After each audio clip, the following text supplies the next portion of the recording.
Good morning and welcome to Cheche, the show where opinion counts, live on Citizen TV. I'm your host, Udwaka Mimo.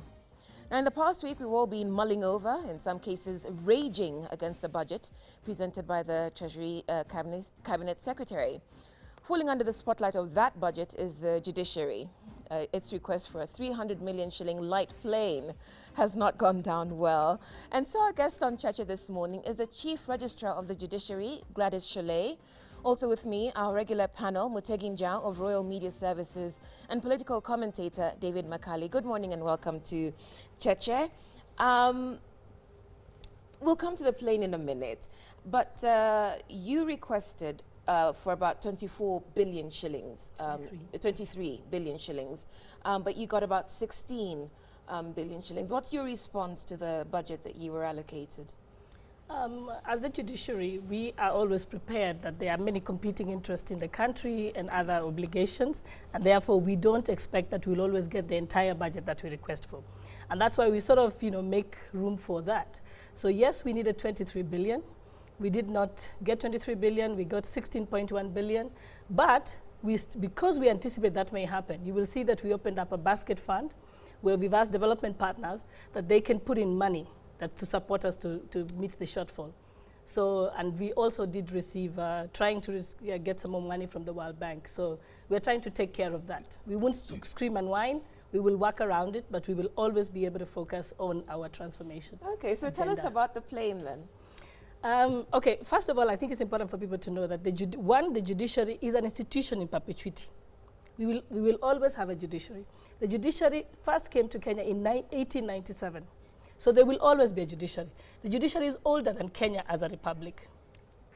And therefore, if you talk about hiring, yes, that is okay if it's a short-term measure. But since the judiciary will always exist, then the viable option is actually to purchase the plane. And since the depreciation rate of a plane is very slow, it's not like that of a vehicle. And therefore, you can have a plane lasting 60 years.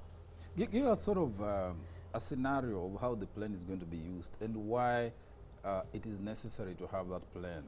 How frequently are you using it, and so forth? Just sort of a sketch. For some of the movement that the judiciary does, we will need to spend $20,000 a month. So we said to ourselves, we're going to spend $20,000 a month. We may as well then buy a plane, use that plane for only 10 hours a month, and then the remaining 50 hours a month, the plane is leased out, and we had said we'd get into an arrangement with the Kenya Wildlife Service and raise the revenue. So we'll be able to buy back the plane. But now if the Parliament gives us money to hire the planes at $20,000 every month, basically we are losing money. And you must remember that when I'm appointed as accounting officer in government, I'm told to use government money in the most economical way. So I have an obligation to present to Parliament the two options. And hence the reason why we had two scenarios. We told Parliament, this is the scenario when you give us the money to travel. And this is the scenario when you tell us, when we buy the plane. And this is how much you'll make back in revenue, which will give the Kenya Revenue Authority. And this is what it is when you put money down the drain. We are also obligated. So I had to present that to Parliament. Parliament has a robust parliamentary budget office. Well, they can interrogate it and make a decision. Wait a minute, Gladys. You haven't given us the justification for the plan. I mean, $20,000 is about 1.6 million shillings in a month. Yes. That is not graphic enough for you to ask for 300 million. And isn't that sustainable? And there are other costs which are within that range that are manageable without having to own a plane, even though you'll recoup the expenditure through leasing. The point is, how useful is it? I mean, what does it do? I mean, how often is it used to where? Mandera to which places are you going to use the plane? Okay, the judiciary is all over the country. We have offices from wherever the police are, the judiciary is. Wherever the administration police is, the judiciary is. They have a plane.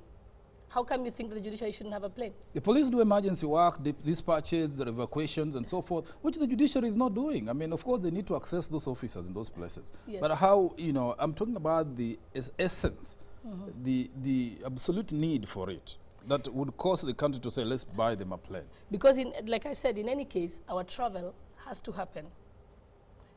But the issue is it better? Because yes, you could give us, you'll still spend the same amount of money over a period of 2 to 3 years in travel. or you could buy the plane and still recoup the amount and still have use of the plane. How are you traveling at the moment? Because what you told Parliament was that you needed the plane to access far-flung areas. Yes. So what have you been doing at the moment? Which far-flung areas are you talking about, and how do you structure your travel when you have to, get out of Nairobi to the more remote parts of the country? We've been hiring the plane from the Kenya Wildlife Service. And those figures we have is what they have been charging us. Meaning that, say for instance, if you need to go to, I don't know, Moyale or somewhere, Yes. Mandera, somewhere further, you would, charter a plane in the morning and be back in the afternoon? Yeah, the question you need to ask yourself is it fair that a person in Wajir has to travel all the way to Garissa, or the person from Mandera all the way to Garissa now, because we've taken a court there, in order to have their case heard? And remember, you come to court, you're told to come back 2 weeks later, and so on. Yet we could get the judge there, sit for a week. Meanwhile, the plane drops the judge hears the cases. The plane, meanwhile, is being utilized for the whole week for it's being hired out, and finally comes to pick up the judge. It's not fair that the people in those far-flung areas have to come to Nairobi or to Garissa to have their appeals heard. And everybody else is that part of Kenya? Okay, the question would be, isn't it possible to deploy and post a full-time judge in those locations you're saying people have to move long distances to be heard? And there are judges, and didn't we hear that the judiciary was devolving its services and having courts in every town in Kenya? Again, it would be a waste of resources because you don't have enough caseload to maintain a judge busy for the entire year. So therefore, it's a situation where you need a judge there for a week. Ratio. Yes, so basically you send the judge there for a week. They hear whatever appeals are back. When you schedule the next set of cases, the judge sits there for that period and back again. So it's not worth it. And for us, we said, like Wajir, we can just have a sub-registry. People file the cases. But when there is enough cases to hear for the week, the judge goes in, completes the cases, and gets out. Same thing with Lodwar. We'd like to have a high court there, but you cannot keep a judge full-time there because, again, the cost of having a judge and keeping them there full-time idle is not... We'll come to the judicial reforms. Why do they have to use a plane? Okay, I should ask you to travel from Kitale to Lodwar by road. And then you check out. First of all, when I have a judge traveling for 3 days, that's again waste of resources. Because that judge's time costs, it costs money. When you have the Chief Justice, if you get him on the road to Moyale, do you value Chief Justice's time, 5 hours, 5 days on the road? So it's also about what's the most viable option, yeah? So it's efficient. And if I've never heard of a Chief Justice going to Moyale. Yes, recently the Chief Justice went to Moyale. He was the first Chief Justice ever to get to Moyale. That's what I'm saying. He went to Marsabit. He was the first Chief Justice ever to get to Marsabit. And I think the people of Marsabit and Moyale and Lodwar and Lokichar and Lokitang require attention. If you go to Lokitang, people are supposed to be brought to court within 24 hours. They are brought to court after 6 months. Is that fair? No. Okay. So we'll talk about that in a moment because it sort of falls under the judicial transformation framework. But still on the budget, I think one of the questions asked was, why can't you employ the digital option, which we've been hearing about with reference to the ICC trials, Skype, telephone conferencing. Aren't these viable methods of dispensing justice? Yes, they are viable methods, but at the moment we have no control of it. First of all, we expect the Cabinet Secretary for ICT to ensure the fiber optic reaches every corner of Kenya, and Kenya Power to make sure there's electricity at every corner of Kenya. So yes, we would like to use Skype, but are those facilities and communication channels available? No, it's not within our control. If in 3 years' time we do discover that all that has been put in place, we'll sell the plane, we'll still make the money, and government won't have lost any money because the plane won't have depreciated. Yeah. It really, it just seems, so then how do you respond to, because I believe your request was turned down, yes. The thing is, the request was declined, and I respect that decision by Parliament. At least one day, I will be able to tell the people of Kenya that we did try, okay? If we're not able to reach there, we'll say it's because we do not have the budget to travel there. Why do you have to, if people have to wait 6 months to be able to get justice, and be brought before the court because they're in a police station, I'll be able to say we did try. I have an obligation to the people of this country to at least make an attempt. Even if I don't succeed, I will be vindicated one day. Do you think the timing of your request was wrong, given public outrage against the salaries? We've just heard about the 700 million shilling retirement office for former President Mwai Kibaki. And so we're just hearing big sums of money being bandied about. And so it just, you're thrown out with the bathwater, essentially. Yes. No, I do agree. The timing was wrong. I think the country is stretched and the people of Kenya are fed up with these huge expenses. I do agree. But I believe that what we were asking for was not outrageous and neither was it wasteful. In fact, it would save the people of this country money. And like I said, I have an obligation to present. As an accounting officer, I can't just give, I have to give all sides of the story and let the Parliamentary Budget Office make the best decision but I think for also, this country. I think your public relations also was not proper because Kenyans do not know that the judges ever travel by plane. We have known that idea is not there. Yes. So you want a plane? What for? Yes. We have never known that you hire planes from KWS. I think your public that relation was not there. That I admit. I don't think we did sufficient or correct PR about it. But again, because we have thought about it within the judiciary, my entire team, it's so obvious to them. But of course, we assumed that it's obvious to Kenyans too. That's the mistake we made. Now we've learned our lesson. And now that's why we said we are now going to continue to explain it. We'll continue putting it in our budget and requesting Kenyans and giving a justification. Hopefully one day they will listen to us. Even if you look at how far the judiciary has come from, the judiciary was like an appendage of the executive in the past. Okay, so we were one-liner. We were even called Department of Justice under the Attorney General's office. But today, the judiciary, we are beginning to acquire the respect as an independent arm of government. And I think that's the most important step. And I don't believe I win everything in one day. I do believe that even to have the constitution and the position the judiciary enjoys today, it's taken people 40 years to fight for it. We'll start now. I'm personally very sympathetic to the request for a plan. I think that in view of what you explained, that you need to access all parts of the country and occasionally drop judges, pick them. It looks sensible to me that you should have a budget. But as Mutegi says, I guess it was in the timing of it. And then against the history of the previous request to purchase quotas for residential quotas for the Chief Justice, I think people seem to think that this judiciary is on a spending mission.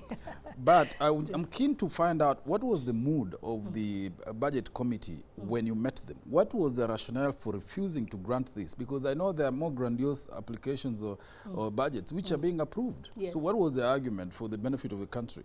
No, actually, we had a very good reception with at the Parliamentary Budget Office. We appeared before the Legal Affairs Committee. They actually didn't have a problem with it. They were convinced. We also appeared before the Budget Committee.